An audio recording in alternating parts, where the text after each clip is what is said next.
Welcome back to my channel.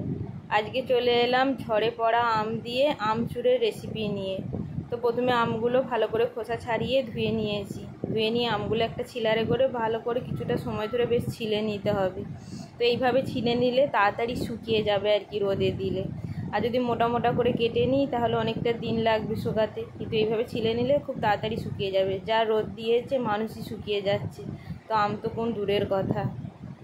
বেশ কিছুটা সময় ধরে আমগুলো ছিলে নিলাম, নিয়ে আম থেকে অনেকটা দেখলাম বেশ আমের রস বেরিয়ে গেছে। তো একটা ছাঁকনিতে করে আমের রসটাকে ছেঁকে নিলাম। তো এইভাবে যদি আমচুর বানিয়ে রাখেন তো 1 বছর কেন 2 বছর ধরেও খাওয়া যাবে। টকের ডাল করে বা চাটনি করে বেশ খেতে পারবেন। আম তো আর সারা বছর পাওয়া যায় না। তো ছাদে চলে গেলাম, যে খবরের কাগজ দিয়ে তার উপরে একটা ওড়না পেতে তাতে আমগুলো শুকিয়ে দিয়ে চলে এলাম। 2 দিনে দেখুন আমগুলো পুরো শুকিয়ে, তো যা রোদ দিয়েছে বেশি দিন লাগেনি শুকাতে, 2 দিনেই আমগুলো পুরো শুকিয়ে গেছে একদম ভালোভাবে।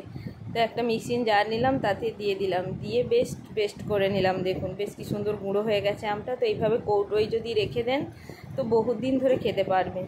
যদি এই আমচুরের রেসিপিটা ভালো লেগে থাকে তাহলে একটা কমেন্ট করবেন। আবার চলে আসবো কোনো নতুন রেসিপি নিয়ে।